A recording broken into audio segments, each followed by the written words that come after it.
ప్రభు అయిన యేసుక్రీస్తునందు నా సహోదరి సహోదరులకు ఒస్పేట్ క్రీస్తు సంఘము ద్వారా అందించబడుచున్న దైవవాక్కు అను కార్యక్రమమునకు మిమ్మల్ని ప్రేమతో ఆహ్వానించున్నాము. దైవజనులు క్రీస్తు సంఘ సువార్థికులైన సహోదరుడు పి భాస్కర్ గారు మనకు దైవవాక్యమును అందించెదరు. యేసుక్రీస్తు నామములో మీ అందరికీ నా వందనాలు తెలియజేస్తున్నాను. దైవవాక్కు అనే ఈ ఆధ్యాత్మిక కార్యక్రమానికి మిమ్మల్ని ప్రేమతో ఆహ్వానిస్తున్నాం. క్రీస్తునందు ప్రియమైన వారులారా, ఈరోజు మీరు మాతో కూడా ఏకీవించి ఈ కార్యక్రమాన్ని వీక్షిస్తున్నందుకే మాకెంతో సంతోషంగా ఉంది. గత పాఠంలో మనము పాపం యొక్క అర్థాన్ని చూసుకున్నాం. సకల దుర్నీతి పాపం అని చూసుకున్నాం. మేలైనది చేయనెరిగి అలాగ చేయకపోతే పాపం అని చూసుకున్నాం. పాపం చాలా భయంకరమైంది. పాపం ఏదైనా తోటలో ఆరంభమైంది. ఆదామౌలి యొక్క అవిధేయత ద్వారా పాపం ఎంటర్ అయింది. ఆదికాండం 2:15-16 ప్రకారంగా వారు పాపం చేయడానికి అవకాశం ఇచ్చారు సర్పంతో కూడి. తోటను కాయమని దేవుడు చెప్తే, సేద్యపరచమని దేవుడు చెప్తే ఆ విధంగా వారు చేయకుండా పాపము చేసిరి. అదే పాపం. రెండవది, మేలైనది చేయనెరిగియు అలాగూ చేయక ఆదాము అవులు పాపము చేసిరి. పాపం అలాగూ ప్రవేశించింది ప్రపంచంలోని మనకి అర్థమవుతుంది.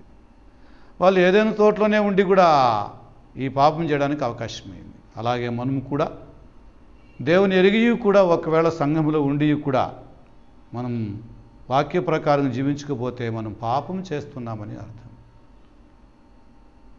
మనం చేసే ఆధ్యాత్మికమైన ఈ పాపానికి యేసుక్రీస్తు శాంతికరమై ఉన్నాడు. ఆయన క్షమించేవాడుగా ఉన్నాడు. కనుక మనం మానక మేలు చేయుట నేర్చుకుందాం. ఇక మూడవది, పాపము అంటే విశ్వాసమూలమున కానిది ఏదో అది పాపం అని రోమాపత్రిక 14:23 వచనంలో రాయబడింది. విశ్వాసమూలమున కానిది ఏదో అది పాపం. ఇంకొక మాటలో అవిశ్వాసం పాపం, అల్ప విశ్వాసం పాపం అని అర్థం. ఈ మాటలు యేసు ప్రభు బోధనలో మనకి కనపడతాయి. అల్ప విశ్వాసము, అవిశ్వాసము అనేది ఆయన బోధనలో మనకి ఎక్కువ కనపడతాయి. ఆయన 3 సంవత్సరాల 6 నెలల పరిచర్యలో అనేక సార్లు అవిశ్వాసాన్ని తీవ్రంగా ఆయన ఖండించేసేసినాడు. ఈ రోమా 14:23లో దేవుని పిల్లలు తినే విషయంలో, భోజనపానాల విషయంలో అక్కడ ఆయన ఖండిస్తూ మాట్లాడినటువంటి మాట. పాపం అనే దానికి మీనింగ్ విశ్వాసం మూలమున కానిది ఏదో అది పాపం. అది ఆ మనం భోజనం చేయకూడదని తెలిసి కూడా, విశ్వాసులుగా మనం ఉండి కూడా అందులో మనం ఉండకూడదని తెలిసి కూడా దాన్ని భోజనం చేయడమే పాపం అన్నటువంటి విషయాన్ని అక్కడ తెస్తాడు. 14వ అధ్యాయం అంతా అదే. రోమపత్రిక 14వ అధ్యాయం అంతా విశ్వాసులు ఏదైతే తినకూడదో, ఎలాగ తినాలనే విషయాన్ని గురించి అక్కడ చెప్తున్నాడు. ఆదికాండం 3వ అధ్యాయం 6వ వచనంలో మొట్టమొదటిసారిగా ఈ పాపము అంటే విశ్వాసములమున కానిది పాపం అన్న మాటకి అర్థం మనకి అక్కడ కనపడుతుంది. ఏదైనా తోటలో ఉన్నటువంటి ఆదామవులు దేవుని యందు విశ్వాసం కలిగిన వారని మనకు అర్థమవుతుంది. ఎందుకంటే వాళ్ళు ఏదైనా తోటలో ఉన్నారు, దేవునితో ఉన్నారు, రోజు దేవుడు వాళ్ళతో సంభాషిస్తున్నాడు కదా, కాబట్టి వారు విశ్వాసులు అని చెప్పవచ్చు మనం బాగా. మరి ఏదైనా తోటలో ఉండి కూడా, దేవుని తోటలో ఉండి కూడా వారు విశ్వాసులుగా ఉండి కూడా వారు దేవుడు చెప్పినది చేయకపోవడం పాపం. అందుకే పాపం చాలా భయంకరమైంది. విశ్వాసమూలమున కానిది ఏదో అది పాపం. సర్పము చేత వారు మోసపరచబడినారని 2 కొరింథీ 11:3లో ఆ మాట ఉంటుంది. దేవుడు ఎంతో ప్రేమ కలిగి వీరిని తన పోలికలో తన స్వరూపంలో చేశాడని వాక్యం చెప్తుంది. అలాంటి వారు పాపానికి తావిచ్చినారు, పాపం ఎంటర్ అవ్వడానికి అవకాశం చేసినారు. మొదటగా వారు దేవుని యొక్క నీతి విరుద్ధంగా చేయడం ద్వారా పాపం అని చూసుకున్నాం. మేలైంది అది సరికాదని తెలిసి కూడా దాన్ని చేయడం ద్వారా వారు పాపంకి అవకాశం ఇచ్చారని చూస్తున్నాం. ఇప్పుడు ఆదికాండం 3:6 ఇలాగ రాయబడింది, స్త్రీ ఆ వృక్షం ఆహారమునకు మంచిదియు కన్నులకు అందమైనదియు వివేకమిచ్చు రమ్యమైనది ఉండుట చూచినప్పుడు ఆమె దాని ఫలములలో కొన్ని తీసుకొని తిని తనతో పాటు తన భర్తకును ఇచ్చెను, అతడు కూడా తినేను అని నిలిచండి. ఇక్కడ ఇది విశ్వాసమూలమున కానిది. అంటే ఆ పండు మీరు తిన్నప్పుడు సస్తారు అని దేవుడు చెప్పినాడు. మనము ఆదికాండం 3:2 చూస్తే ఈ తోట చెట్ల ఫలమును మేము తినవచ్చును, అయితే తోట మధ్యనున్న మంచి చెడ్డల తెలివినిచ్చు ఫలమును తినకూడదు ముట్టకూడదు అని దేవుడు చెప్పినాడని చెప్పని బాగా చెప్తా ఉంది. ఆమెకే తెలుసు బాగా, దేవుని నమ్మినట్టుగా దేవునిలో జీవితంలో మనకి ఇక్కడ అర్థమవుతుంది. అయినా కూడా వారు అపవాదికి చోటు ఇవ్వడం జరిగింది, సర్పం చేత వారు మోసపడినారు.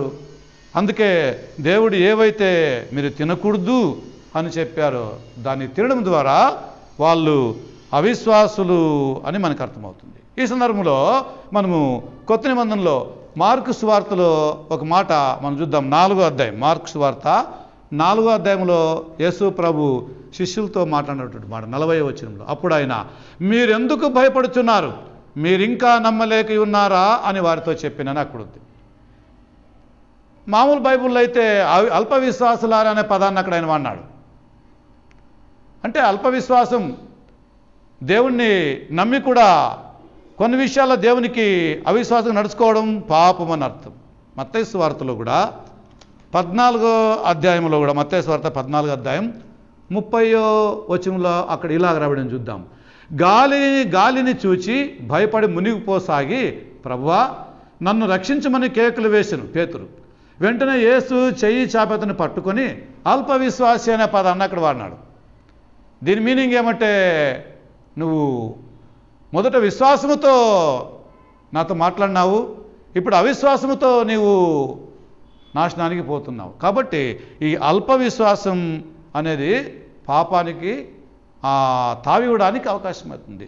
ఈరోజు దేవుని పిల్లలు చాలామంది ఇలాంటి అవకాశాలకి అవకాశం ఇచ్చేసి పాపాన్ని చేస్తున్నారు. కానీ దేవుని పిల్లవాడు పేరు మాత్రం ఉంది, అయితే పాపం మాత్రం మానడం లేదు. దేవుని వాక్యాన్ని మనం బాగా ధ్యానించాలా, చదవాలా. అందుకే ఇక్కడ చెప్తాడు, విశ్వాస మూలమున కానిది ఏదో అది పాపం. యోహాను సువార్తలో 14వ అధ్యాయంలో యేసు ప్రభు మాట్లాడతాడు. అక్కడ ఏముందంటే, మీరు దేవుని యందు విశ్వాసం ఉంచి ఉన్నారు, నా యందును విశ్వాసం ఉంచుడి అనే మాట అక్కడ ఉంది. మీ హృదయములు కలవరపడనీయకుడి, దేవుని యందు విశ్వాసం ఉంచున్నారు. కాబట్టి దేవుని యందు విశ్వాసం ఉంచినటువంటి మనము దేవుని మాటలను మనం సరిగా విని దేవుని వాక్యం ప్రకారంగా మనం జీవించడమే దేవుని యొక్క చిత్తము. యోహాను సువార్తలో 12వ అధ్యాయంలో 44వ వచనంలో యేసు ప్రభు మాట్లాడుతూ అక్కడ ఆయన చెప్తున్నాడు, విశ్వాస మూలమున మీరు జీవించాలా. 44వ వచనం, అంతటా యేసు బిగ్గరగా ఇట్టనెను, నాయందు విశ్వాసం ఉంచువాడు నాయందు కాదు, నన్ను పంపిన వాని యందే విశ్వాసం ఉంచి ఉన్నాడు. మీరు ఆలోచన చేయండి, ఆదాము హవ్వలు ఆ పండు తినకముందు వారు దేవుణ్ణి బాగా ఎరిగిన వారు కదా, దేవునిలో విశ్వాసం ఉంచిన వారు కదా వారు. అయినా కూడా వారు పాపము చేసిరి.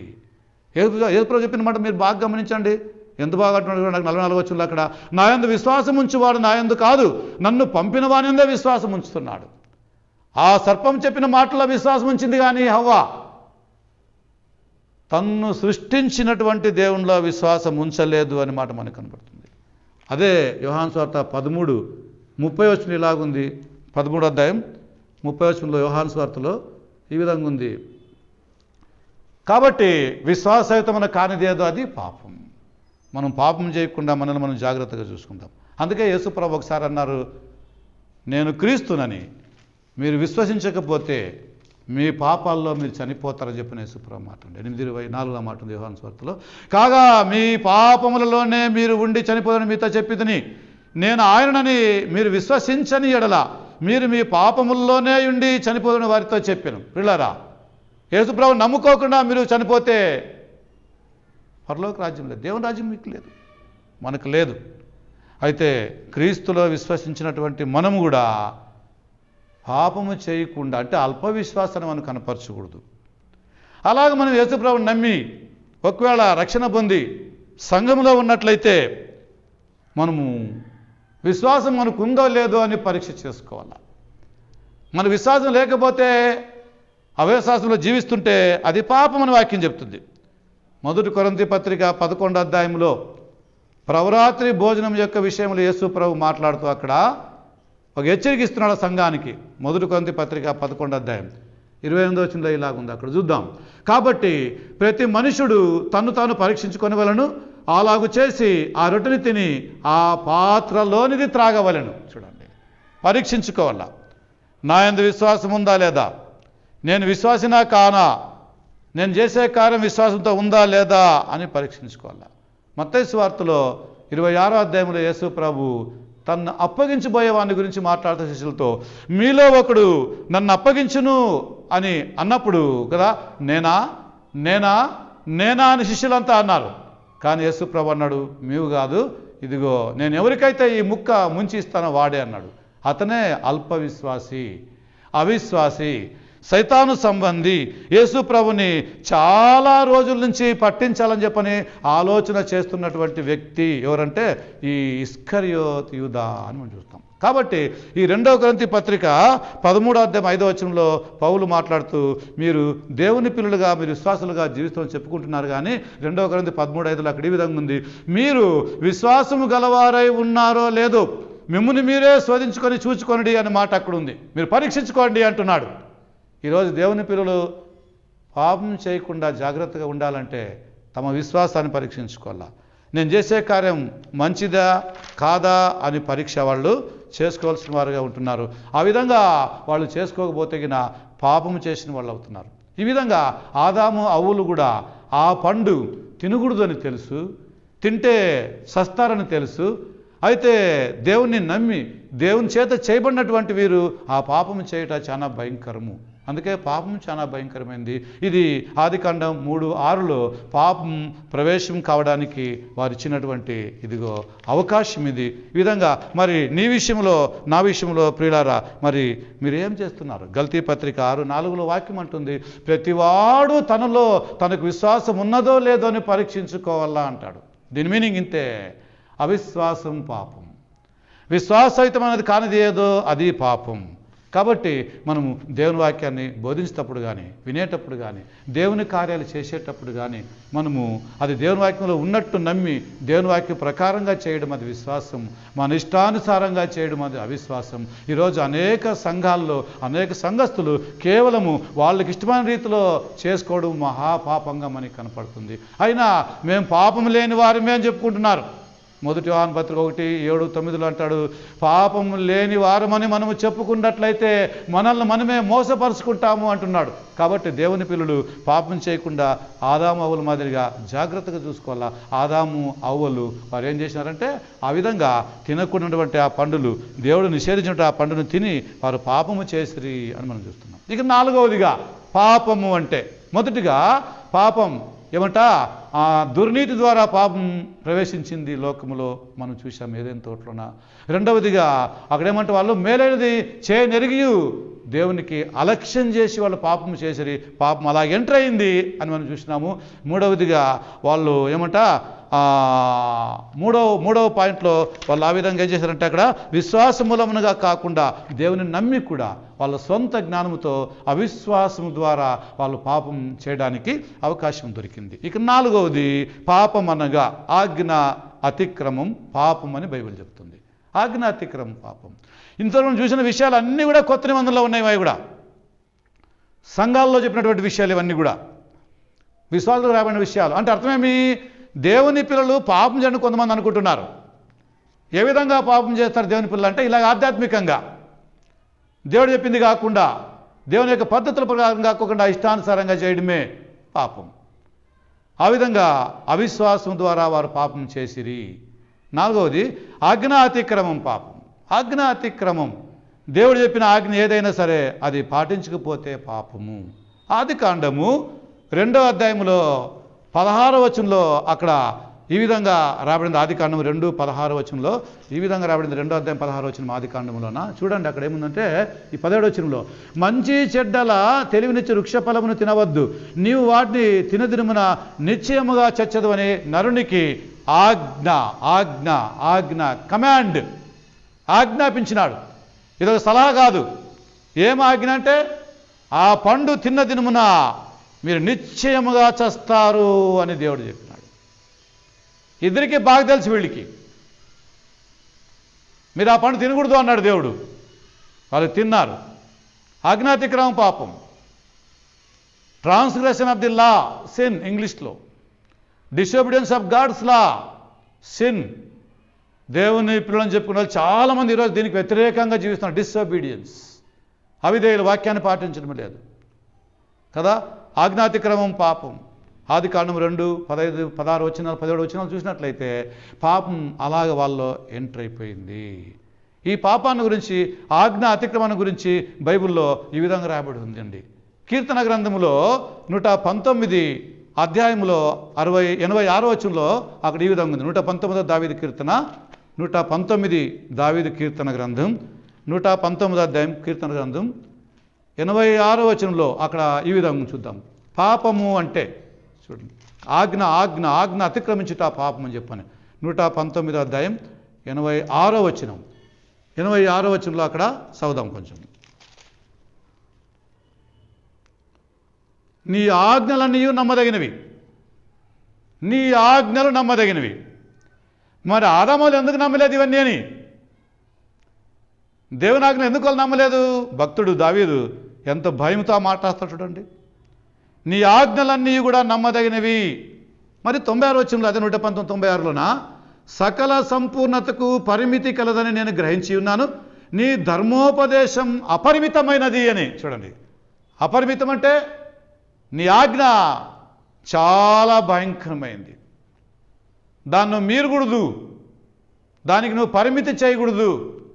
అది అపరిమితమైంది అని వాక్యం చెప్తా అంటే అవ్వ ఆ పండుని తినడానికే ప్లాన్ చేస్తూ ఉంది. ఆమె తినింది, భర్తకు కూడా ఇచ్చింది, ఇద్దరూ తిండ్రి అంటున్నాడు. ఇంగ్లీష్లో బ్రాడ్ అంటే యువర్ కమాండ్ ఈజ్ బ్రాడ్ అంట. అంటే చాలా గొప్పది, అపరిమితమైంది నీ ఆజ్ఞ అంటున్నాడు. సామెతలు 6:23 నీ ఆజ్ఞ దీపం అనే మాట అక్కడ చెప్తాడు. నీ ఆజ్ఞ దీపముగా అంటున్నాడు. రోమాపత్రిక 7:12 ఆజ్ఞ పరిశుద్ధమైంది అంటాడు. అక్కడ ధర్మశాస్త్రం యొక్క ఆజ్ఞ పరిశుద్ధమైంది అంటాడు. కాబట్టి దేవుని పిల్లలు, క్రైస్తవులు, దేవుడు తమకేమైతే అప్పగించిన ఆ పని చేయడం చాలా ఈజీ. అందుకే 1 యోహాను పత్రిక 5:3 అంటాడు, ఆయన ఆజ్ఞలు అవి భారమైనవి కావు అని ఆ పాత నిబంధనలో మనకి కనపడుతుంటున్నాయి. ఆదామవులైతే తేలికైనటువంటి దేవుని యొక్క ఆజ్ఞని భారమైనవిగా తీసుకొని దేవుని ఆజ్ఞకు మీరి వాళ్ళు పాపం చేసినారు. 4వ అంశం ఇదే, ఆజ్ఞ అతిక్రమం పాపం. యేసు ప్రభు యొక్క బోధల్లో చాలా గొప్పగా ఉంది ఆజ్ఞ. ఆయన ఆజ్ఞలు చాలా గొప్పవి. 13:34 యోహాను సువార్తలో నేను మీకు ఒక కొత్త ఆజ్ఞ ఇస్తున్నాను అని చెప్పినట్టాడు ఆయన. కొత్త ఆజ్ఞ. మత్తయి సువార్త 5:19 20 ధర్మశాస్త్రములోని వాక్యాల్ని తీసివేసి బోధించిన వాడు దేవుని పరలోక రాజ్యములో వాడేమట ఆల్పుడనబడును. ఆ వాక్యములో ధర్మశాస్త్రం నిలబడాలని చెప్పని అక్కడ యేసుప్రభు అన్నాడు. దానికి ఇంగ్లీష్లో ఆబ్లిగేషన్ ఆఫ్ యువర్ వర్డ్ అంటాడు.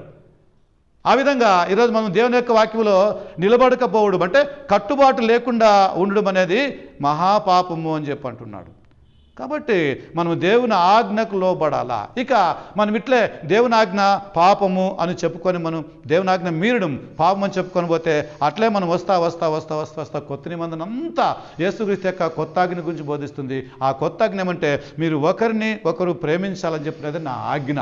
అలా ప్రేమించకపోతే మీరు నాకు ఏమవుతారంటే స్నేహితులుగా ఉండరు, మీరు నా బిడ్డలుగా ఉండరు అన్నాడు. కాబట్టి ఈరోజు సంఘాల్లో ఆజ్ఞ, గొప్ప ఆజ్ఞ అంటే నిన్ను వలె నీ పొరుగు వాడిని ప్రేమించు, నీ పునరుద్ధ దేవుణ్ణి ప్రేమించు. మీకు ఇంకో మాట నేను జ్ఞాపం చేయాలనుకుంటున్నాను. ఏమంటే పాత నిబంధనలో 10 ఆజ్ఞలు. ఎన్ని ఆజ్ఞలు? 10 ఆజ్ఞలు. 10 ఆజ్ఞల్ని దేవుడు యూదులకు ఇచ్చిన తర్వాత వారు వాటిని నెరవేర్స్తేనే దేవుని ఆజ్ఞ నెరవేర్చినట్టుగా, వాళ్ళు పాపము చేయకుండానట్లుగా. ఒకవేళ ఆ పదాజ్ఞలు నెరవేర్చకపోతే వారు పాపం చేసినట్టే. మరి దేవుడు ఎందుకు పదాజ్ఞలు ఇచ్చినట్ల వాళ్ళకి కదా? ఆ పదాజ్ఞలు గురించి బైబిల్ ఎక్కువ చెప్తుంది. నిర్గమకాండం 21 అది దైవీకమైనటువంటి దేవుడిచ్చినటువంటి ఆజ్ఞలు 10 అని మనకు కనపడతాయి. నిర్గమకాండం 32:16 ఆ ఆజ్ఞల్ని దేవుడు తన చేతితో రాసేను అని చెప్పనే పలకల పైన అక్కడ ఉంది. చాలా భయంకరమైనటువంటి మాటలు. నిర్గమకాండం 20:3-17 చూస్తే ఆ పదాజ్ఞల యొక్క వివరణ అంతా క్లీన్గా చెప్పేసినాడు. ఆ పదాజ్ఞలో ఏది మీరినా కూడా పాపమే అని వాక్యం అంటుంది. 9 నెరవేర్చి 1 కూడా నెరవేర్చకపోతే 10 మీరినట్టే అని చెప్పని లెక్క. ఆజ్ఞాతిక్రమం పాపం, ఆజ్ఞాతిక్రమం పాపం. మత్తయి సువార్త 22 యేసుప్రభు మాట్లాడినాడు. ఏమన్నాడు కదా? క్రీస్తు చెప్పినటువంటి ఆ 2 ఆజ్ఞలు పదాజ్ఞలుగా ఆయన చేయడం జరిగింది. పదాజ్ఞల్ని ఏమంటవి? నీ దేవుడైన ప్రభువుని నీ పూర్ణ హృదయంతో నువ్వు ప్రేమించాలా, నిన్ను వలె నీ పొరుగువాన్ని నీవు ప్రేమించాలా. ఇది ఆజ్ఞల్ని మనము పాటించుట. ఆదామవులు ఏదైనా తోటలో ఆ ఆజ్ఞను మీరి ఆ పండును తినడం ద్వారా వారు పాపం చేసిరి. అయితే ఈరోజు సంఘములో ఉన్నటువంటి మనము యేసుక్రీస్తు ప్రభు మనకు ఒక ఆజ్ఞ ఇచ్చినాడు. ఏమని? ఇది నా శరీరం, ఇది నా రక్తం. నా శరీరము తిని నా రక్తము త్రాగిన వాడు నిత్యజీవం కలిగిన వాడు, నేను వానిని అంత్యదినమున లేపుదును అంటున్నాడు. కనుక పిల్లారా, పాపము అంటే ఏదైనా తోటలో ఈ విధంగా ప్రవేశించబడింది కదా. 4వదిగా వాళ్ళకి దేవుడిచ్చినటువంటి ఆజ్ఞను వారు మీరడము ద్వారా వారు పాపము చేసిరి, పాపానికి వారు గురి అయ్యిరి అంటాడు. రోమాపత్రిక 13:8, 10 మనము ఆ మాటలు చూసి ఈ టాపిక్ ముగించుకుందాము. రోమాపత్రిక 13:8-10 చూద్దాం. రోమాపత్రిక 13:8-10 చూద్దాం. అక్కడ ఏంటంటే, ఒకరిని ఒకడు ప్రేమించుట విషయంలో తప్ప మరి ఏమి మీరు ఎవరికి నచ్చి ఉండవద్దు, ఎదుటివాన్ని ప్రేమించువాడే ధర్మశాస్త్రం నెరవేర్చువాడు. ఎలాగనగా వ్యభిచరించవద్దు, నరహత్య చేయవద్దు, దొంగిలవద్దు, ఆశింపవద్దు అనునవి మరి ఏ ఆజ్ఞను ఉన్నడలా అది నిన్ను వలె నీ పొరుగువాన్ని ప్రేమింపవలనని వాక్యములో సంక్షేపముగా ఇవిడి ఉన్నవి. ప్రేమ పొరుగువానికి కీడు చేయదు గనుక ప్రేమ కలిగి ఉండుట ధర్మశాస్త్రమును నెరవేర్చుట. అబ్బా, ఎంత గొప్ప సంగతో! అలాగా రోమాపత్రికలో యూదుల కొరకు ప్రత్యేకంగా యూదులుగా ఉండి క్రైస్తవులుగా చేయబడినటువంటి యూదులకి ఎక్కువగా ధర్మశాస్త్రాన్ని ఆధారం చేసుకొని మాట్లాడినట్టుగా మనకి కనపడుతుంది. పిల్లారా, పాత నిబంధనలో 10 ఆజ్ఞల్ని యేసుక్రీస్తు ప్రభు 2 ఆజ్ఞలుగా చేసి, 1 నీ ప్రభు అయిన దేవుణ్ణి పూర్ణ హృదయముతో పూర్ణ మనసుతో సేవించాలని చెప్పంటున్నాడు. ఇలాగనే మరి నిన్ను వలె నీ పొరుగువాన్ని ప్రేమించాలని చెప్పంటున్నాడు. పాపం అంటే ఇది పిల్లారా. పాపం అంటే ఏంటి కదా? నిజంగా పాపము చాలా భయంకరమైంది. ఆదాములో ఆ విధంగా దేవుడు చెప్పిన ప్రతి మాట మీరిపోయినారు. ఆ మాట వాళ్ళు మీరేసి దేవుని యొక్క దృష్టికి వాళ్ళు అపరాధులుగా తీర్చబడినారు. మొదటి పాపం మనం ఏం చూస్తున్నాం కదా? ఏమంట? మొదటి పాపం సకల దుర్నీతి పాపం. 1 యోహాను 5:17, ఆదికాండం 2:15. రెండవదిగా యాకోబు 4:17 మేలైనది చేయనెరిగి అలా చేయని వానికి పాపము కలుగును కదా. Omission of the unknown duty is called sin అని చెప్పాను. ఆదికాండం 2:3 వాళ్ళు తమది కానటువంటి ఆ పనిని చేయడం ద్వారా వాళ్ళు పాపం చేసిరని. రోమా 14:23 విశ్వాసవతం కానిదేదో అది పాపం. నిజంగా విశ్వాసులుగా ఉన్నటువంటి ఆదామవులు తెలిసి కూడా పాపం చేసినారు. అవిశ్వాసమే పాపం, అల్పవిశ్వాసమే పాపం. ఇక 4వది ఏమంట? ఆజ్ఞ అతిక్రమం పాపం. ఆజ్ఞను మీరు ప్రతివాడు కూడా పాపం చేస్తున్నాడు కాబట్టి మనం ఆజ్ఞ మీరకుండా దేవుడు చెప్పిన మాటలు నియమించాలి. కొత్త నిబంధన ప్రకారంగా అయితే పిల్లారా, క్రైస్తవులైనట్టు మనము నిజంగా యేసుక్రీస్తు చేత అన్నిటికంటే గొప్ప ఆజ్ఞ ఒకటి ఆదేశించబడుతుంది. అదేమంటే నిన్ను వలె నీ పొరుగు వారిని ప్రేమించమన్నటువంటి గొప్ప ఆజ్ఞ మరొకటి లేదు అంటాడు. 2వ యోహాను పత్రిక 5వ వచనంలో అంటాడు, ఇదిగో నిన్ను వలె నీ పొరుగు వారిని ప్రేమించాలనే ఆజ్ఞ తప్ప మరొక ఆజ్ఞ నేను నీకు రాయడం లేదమ్మా అని యోహాను అక్కడ చెప్తున్నాడు. కాబట్టి సంఘములో ఉన్నటువంటి మనం, దేవుని సంఘంలో ఉన్నటువంటి మనము దేవుని ఆజ్ఞలకు లోబడి మనం జీవించుట ఏమంట? పాపము చేయకపోవుట. ఆ విధంగా దేవుడు చెప్పినవి చేయకోకుండా మన ఇష్టమైనవి చేస్తే అది పాపము. అందుకే యాకోబు పత్రిక 2వ అధ్యాయంలో అంటాడు, నరహత్య చేయవద్దని చెప్పినటువంటి దేవుడు వ్యభిచారం కూడా చేయొద్దని చెప్పినాడు కదా. కాబట్టి మీరు ఆ పదాజ్ఞల్ని నువ్వు పాటిస్తున్నావా అని యేసుప్రభు ఒకసారి అడిగినాడు. కాబట్టి మనం దానికంటే గొప్పైన ఆజ్ఞలు ఈరోజు మనం కలిగి ఉన్నాము. అదేదంటే యేసుక్రీస్తు యొక్క కొత్త నిబంధన అటువంటి సూత్రాలు. ఆ విధంగా మనం యేసుక్రీస్తు యొక్క బోధకు లోబడి క్రైస్తవులుగా క్రీస్తుని అనుసరిస్తూ క్రీస్తు రాజ్యంలో ఆయనకు నమ్మకస్తులుగా ఉంటూ ఆయన సేవిస్తూ మనం పాపం చేయని వారుగా ఉందాం. ఇది 4వది. ఇక లాస్ట్ ఒకటి ఉంది, పాపం అంటే మూర్ఖుని యోచన పాపము అని ఉంది. సామెతల గ్రంథం 24:9 మూర్ఖుని యోచన పాపం. మూర్ఖుడు అంటే బుద్ధి కోల్పోయినటువంటి వాడు, లేదా తెలిసి కూడా తిరిగి ఎవరో సలహా తీసుకొని తిన్నని మార్గాన్ని విడిచిపెట్టినటువంటి వాడు అని అర్థం. అందుకే ఇంగ్లీష్లో thought of foolishness is sin కదా. అంటే రకరకాల ఆలోచనలు, ఆడు ఉన్నదొకటి ఆలోచన చేసింది ఒకటి, వేరే ఆలోచనతో ఏదేదో కల్పించుకోవడం, అది ఆదికాండం 3:4 ఉంటుంది చూడండి. అందుకు సర్పం, మీరు చావనే చావరు ఏలయనగా మీరు వాటిని తినిదినమున మీ కన్నులు తెరవబడిననియు మీరు మంచి చెడ్డల ఎరిగిన వారై దేవుడు ఉందిరనియు దేవునికి తెలియనని చెప్పగా ఇది కదా. ఇది మూర్ఖుని యోచన అంటేది. ఆ మూర్ఖుడెవరు? సర్పం. ఆ సర్పం యోచన వీళ్ళు విన్నారు. విని ఏం చేసినారు? ఆ పండును బీక్కోవడానికి సాహసము చేసింది. చూడండి ఎంత బాగుంది అక్కడ. అది కన్నులకు అందమైనదనియు వివేకమిచ్చు రమ్యమైనటువంటి వృక్షమైన చూచినప్పుడు ఆమె దాని ఫలములలో కొన్ని తీసుకొని తిని తనతో పాటు తన భర్తకుని ఇచ్చెను, అతడు కూడా తినేను అనే మాట అక్కడ ఉంది. కాబట్టి వాళ్ళు ఆ విధంగా పాపానికి అవకాశం ఇచ్చినారు. మరోసారి జ్ఞాపకం చేసుకుందాము. పాపం ఏదైనాలోనే మొట్టమొదటిసారిగా ఈ విధంగా ఆరంభించబడింది. ఈ విధంగా పాపం వచ్చేసింది. 5 రకాలుగా మనం చూసుకున్నాం. 1 సకల దుర్నీతి పాపం, 2 మేలైనది చేయనెరుగు చేయకపోతే అది పాపం, 3 ఆజ్ఞాతిక్రమం పాపం, 4 విశ్వాసవతి కానిదేదో అది పాపం, 5 ఇంకోటి ఏదంట మూర్ఖుని యోచన, మూర్ఖపు ఆలోచన, దేవుని వాక్యానికి విరుద్ధంగా ఆలోచన చేయడం పాపం. అలాగ చేయకుండా మనం లోకములో దేవునికి నమ్మకంగా జీవిద్దాం సంఘములో. అందుకే ఈ విధంగా అపరాధముల చేత పాపముల చేత చనిపోయిన వారిని రక్షించుటకు దేవుడు లోకముని ఎంతో ప్రేమించి తన ఒక్కడే ఉన్న కుమారుని భూలోకానికి పంపించి ఆయన ద్వారా ఈ పాపానికి విముక్తి కార్యాన్ని ఆయన శిలువలో నెరవేర్చడం ద్వారా మానవ కోటికి పాప క్షమాపణ దొరికింది. అందుకే ఈరోజు మీరు ఎవరైనా సరే ఏ కోవలో ఏ గుంపులో ఏ మతములో ఎక్కడున్నా కూడా సరే దేవుడు మన కొరకు మీ కొరకు తన కుమారుడైన యేసుక్రీస్తు ద్వారా ఈ పాపాలని తీసివేయడానికి ఆయన లోకానికి పంపించాడు. 1 యోహాను 3:7-8 వచనంలో అంటుంది, పాపములను తీసివేయుటకై మనుష్య కుమారుడు దేవుని కుమారుడు ప్రత్యక్షమాయెను. యేసుక్రీస్తు ప్రభు పాపులను రక్షించుటకు భూలోకానికి వచ్చాను. యేసుక్రీస్తు ప్రభు నశించిన దానిని వెదికి రక్షించుటకు భూలోకానికి ఆయన వచ్చాను. ఈ విధంగా తన సహోదరులు, తన ప్రియులు, తన పిల్లులు రక్త మాంసములు గలవారే ఉన్నందున మరణ బలము గలవానికి భయపడుచున్నందువలన వారిని విడిపించడానికి దేవుని కుమారుడు కూడా రక్త మాంసములతో పాలివాడాయని అంటున్నాడు. కాబట్టి ఈ విధంగా పాపములో ఉన్నటువంటి మానవ కోటిని విడిపించడానికి దేవుడు తానే మానవుడిగా భూలోకానికి వచ్చి ఆ ప్రత్యామ్నాయ బలి కల్వరిలో గావించి మనందరి కోసం రక్తాన్ని ఆయన కార్చి కదా మన పాపములను కడుక్కుండే ఈ ఏర్పాటు తండ్రి ద్వారా ఆయన మన కోసం జరిగించినాడు. కాబట్టి మనము ఈ దేవుని యొక్క సంకల్పము ఇంకా నిలిచి ఉంది. కాబట్టి నీవు నేను మనందరము కూడా యేసుక్రీస్తు రక్తములో ఈ విధంగా కడగబడి పాపం నుండి పరిహారం నుండి విమోచించబడి దేవుని రాజ్యమైన సంఘములో ఉంటూ పరిశుద్ధులుగా నిష్కలంకులుగా దేవుని కొరకు జీవిద్దాం. ఈ విధంగా దేవుడు మీ అందరినీ బలపరచును గాక. మీకు నా వందనాలు. ప్రార్థన చేస్తాం. మహాకృప కలిగిన మా తండ్రి, సకలాశీర్వాదాలకు కారణభూతుడైన మా గొప్ప తండ్రి, మీ ఘనమైన నామానికి స్తోత్రాలు. పాపం యొక్క ఆరంభం మీరు మాకు తెలియజేశారు. పాపం ఎంత భయంకరమైంది ప్రభువా.